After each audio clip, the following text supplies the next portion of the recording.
अस्सलाम वालेकुम। कैसे हैं आप सब लोग? उम्मीद करती हूँ आप सब खैरियत से होंगे। अल्लाह ताला आप सबको खुश रखे, आबाद रखे। आज जो यहाँ का मौसम है बहुत ही खूबसूरत मौसम है जी। बाहर बहुत ही अच्छी वाली धूप निकली हुई है और बहुत ही ज़बरदस्त किस्म का मौसम हो रहा है। और इस मौसम का एक फ़ायदा तो ये होता है कि धूप निकली हो तो हर चीज़ से जो है ना वो आपको नज़र आने लग जाती है कि हर चीज़ पे ऐसे जो है वो दाग बने हुए हैं, डस्ट हो रही है और बहुत ख़राब हो रहा है। तो हमने भी इस चीज़ का फ़ायदा उठाया है और आज कर रही हूँ जी मैं अपनी सारी जो विंडोज़ हैं उनको साफ़ करूँगी। तो ये बाहर से धूप नज़र आ रही थी और सामने जो बाथरूम का विंडो था उसके ऊपर वो बारिश वगैरह होती रहती है और जो अंदर वाली साइड होती है उसमें आपको पता है कि काफ़ी जो है वो चलते फिरते डस्ट बन जाती है। तो वो सामने नज़र आ रही थी तो मैंने सोचा चलें आज इस विंडो को साफ़ करते हैं। तो मैं अभी कर रही हूँ इसके विंडो साफ़। तो अभी ये साथ जो है इसकी सफाई करूँगी और पहले तो ये जो सरफेस वाले वाइप हैं उनके साथ साफ़ करूँगी। इतनी जब मैं साफ़ कर रही थी देख रही थी तो इतने गंदे नहीं थे, लेकिन वो धूप की वजह से ना काफ़ी ज़्यादा वो गंदे नज़र आना शुरू हो जाते हैं। तो अभी इसकी जो है वो साथ सफाई की है। तो यहाँ पे मैंने एक रखा हुआ था अपना मनी प्लांट का पौधा।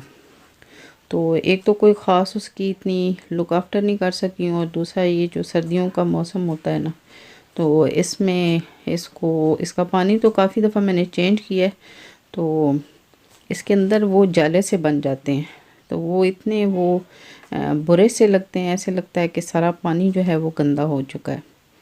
तो आज इसको थोड़ा सा साफ़ करके इसकी जो आगे जो डेड वाले पत्ते हैं, पत्ते तो इसके साथ रहे नहीं हैं क्योंकि एक तो पता है ये जो सर्दियाँ होती हैं उनमें विंडो भी आप कम ही खोलते हैं तो हवा वगैरह इतनी नहीं लगती है और दूसरा हीटिंग ऑन करते हैं तो उसकी वजह से भी जो इसके नशो नुमा है वो इतनी नहीं हो सकती है।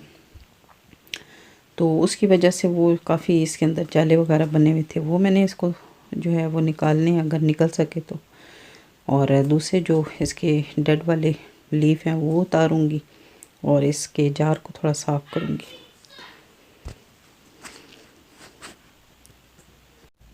मनी प्लांट की खूबसूरती ये भी है कि बस इसकी डंडियाँ से भी लगी रहे ना तो भी बहुत ही खूबसूरत लगती हैं और बहुत अच्छी लगती हैं।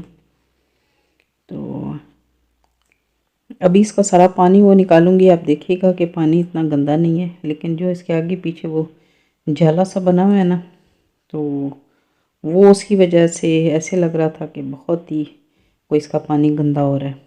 तो अभी निकाल के इसका सारा जो ये इसके आगे पीछे ये सबज सबज से जाले बने हुए हैं वो निकालूंगी और निकालने के बाद इसको साफ़ करके दोबारा से इसको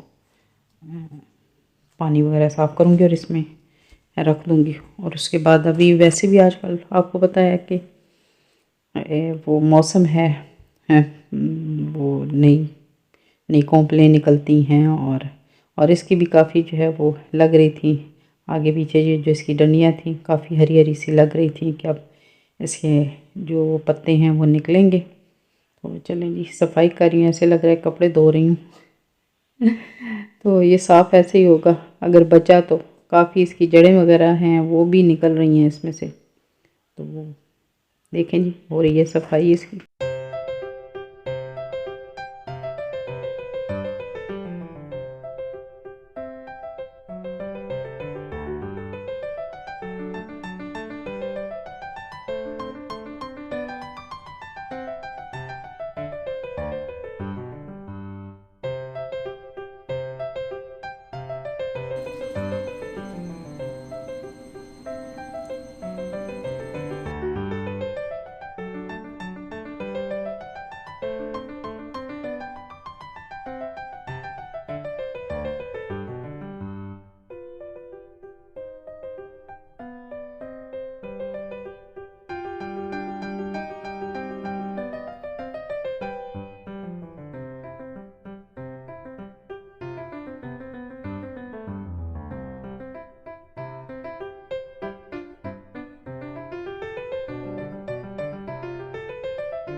बहुत अच्छे तरीके से साफ़ हो गया है और काफ़ी जो है वो अच्छा लग रहा है।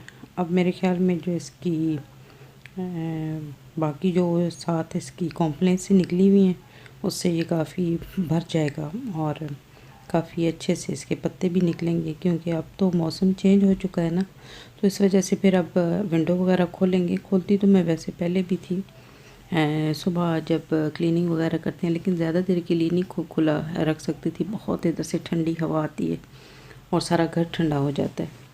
तो अब ये है कि गर्मियाँ हैं तो तकरीबन सारा दिन विंडो जो है वो खुला रहा करेगा, तो इससे काफ़ी अच्छा जो है वो इसका हो जाएगा। ये काफ़ी अच्छे तरीके से जो है वो निकल आएंगे इसके पत्ते वगैरह, तो बहुत अच्छा लगेगा। तो बाथरूम की सफाई कर रही थी, अभी ये टॉवल चेंज किया है, वो वॉश करने के लिए ले गई हूँ।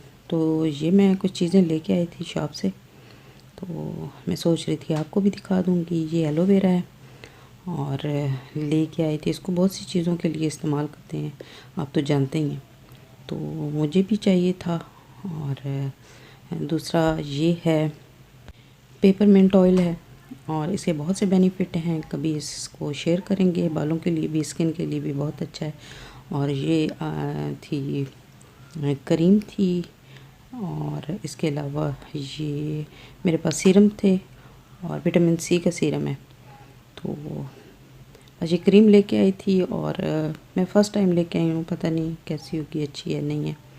तो अभी तो यूज़ जो है मेरी बेटी कह रही है मैं इसको यूज़ करूँगी, तो उसको मैंने सोचा चलें ऐसे करते हैं कि इसमें ये जो विटामिन सी के सीरम लेके आई हूँ, अब इसमें उसको डाल के मिक्स कर दूँगी, देखते हैं कि क्या रिज़ल्ट है। वैसे तो ये सीरम ये है कि आप अपने फेस पे डायरेक्टली भी यूज़ कर सकते हैं, लेकिन मैं सोच रही थी कि इसको निकाल के क्रीम में डाल के तो इस्तेमाल करते हैं, देखते हैं इसका क्या रिज़ल्ट होता है।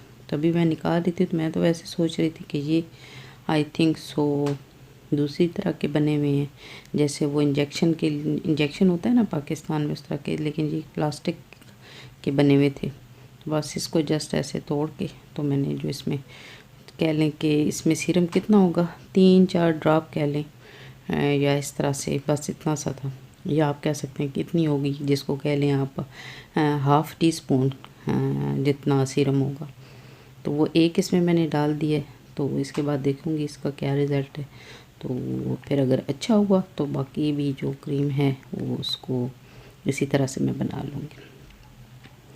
तो आज हम बनाएंगे जी कबाब, और अभी जो फ्रिज है उसमें से चीज़ें निकाली थी, धनिया वगैरह और सब्ज़ मिर्चें, तो देखा तो काफ़ी पुराना मेरा ये एक फ्रिज में अनार पड़ा हुआ था, तो मैंने सोचा चलें, अब इसकी शक्ल काफ़ी ख़राब होती जा रही है, इससे पहले कि ये ख़राब हो जाए तो इसको निकाल के काट के खा लेते हैं।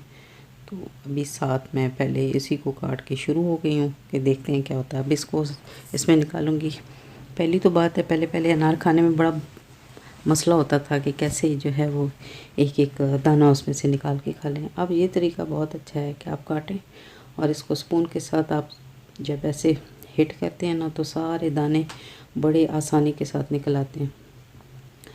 तो अब जी अनार खाना मुश्किल नहीं है तो अगर आप इसी तरह से खाएंगे तो इंशाल्लाह आप रोज़ अनार लेके आएंगे, रोज़ खाएंगे। तो बस हम अपने नकम्मेपन की वजह से इसको नहीं खा सके, फ्रिज में ही पड़ा रहा है। और देखिए इसका बेचारे की जो है शक्ल हमारी तरह जो है वो बासी सी होगी तो अभी ये निकाली अनार बच्चों को डाल के दूंगी और साथ इनके डैडी को डाल के इसी तरह दें, तो वो तो इसके ऊपर काला नमक डाल के खाते हैं। चले जी, एक अनार है, देखते कितने लोगों में पूरा आ जाता है तो हमने इतनी मेहनत की है तो कुछ ना कुछ तो हम भी खाएंगे, बच्चियों को दूंगी। और हस्बैंड जी कह रहे हैं कि वो नहीं खाएंगे, तो ठीक है जी।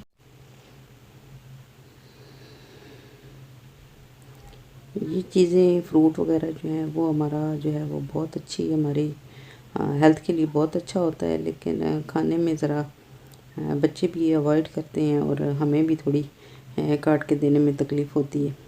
तो बहरहाल बच्चों को मैं दे आई हूँ, तो अभी हम बना रहे हैं चप्पल कबाब।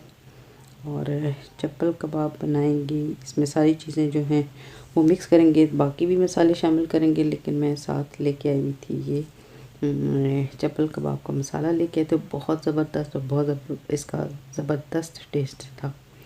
तो एक आध पैकेट इसमें डालूँगी। सारे जो चप्पल कबाब में जो मसाले होते हैं वो मोटे मोटे कुटे हुए होते हैं, वो सारे इसमें थे और इसका एक डिफरेंट सा टेस्ट था। और गार्लिक और लहसुन का पेस्ट भी इसमें शामिल करेंगे, धनिया, ग्रीन चिलीज़, और ये सारी चीज़ों को वॉश करके अभी इसको चॉप कर लेंगे, वो भी इसमें शामिल कर देंगे। और इसके अलावा अनियन है वो भी इसमें शामिल करेंगे और नमक वगैरह शामिल करके तो उनके कबाब बना लेंगे। अभी ये लहसुन और गार्लिक का पेस्ट डाल रही हूँ जी। तकरीबन कह लें कि 2 टेबलस्पून है। डाल तो मैं टीस्पून से रही हूँ, लेकिन आप जो है वो 2 टेबलस्पून डाल लें। इस पैकेट में 2 जो थे वो पैकेट थे इस डब्बे में, और एक मैं इसके साथ अभी डाल लूँगी। और फिर मैं देखूँगी कि अगर ये देख रही थी ये मोटे मोटे कुटे हुए मसाले थे, इसमें नादाना भी है और बहुत ही मज़े का ये इसका मसाला था। और अगर फिर मुझे कम लगा मसाला तो मैं और भी इसमें शामिल कर लूँगी। ये सारे मैंने चॉप करके धनिया और सब्ज़ मिर्ची डाल दी हैं, और अभी प्याज भी इसी तरह से मैं चॉप करूँगी और वो भी इसमें डालूँगी।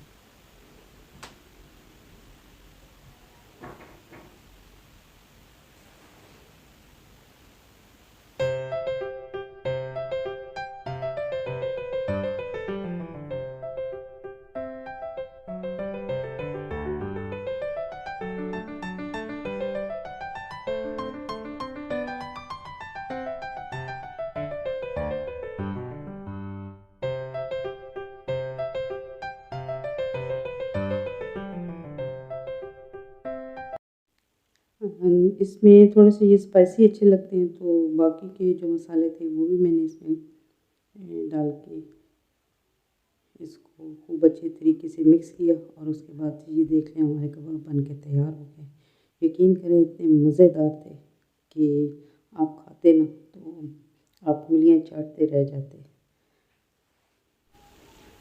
तो दिन इन्हीं चंद कामों में गुजर गया। तो आप भी बनाइएगा इसी तरह से, आप भी खाइएगा। तो आज की बस रूटीन यही कुछ थी, और इंशाल्लाह फिर मिलेंगे एक और व्लॉग में। इसके साथ मैं आपसे इजाज़त चाहती हूँ। दुआ में याद रखिएगा। इंशाल्लाह मैं भी आपको अपनी दुआ में याद रखूँगी। इजाज़त चाहती हूँ। अल्लाह हाफ़िज़।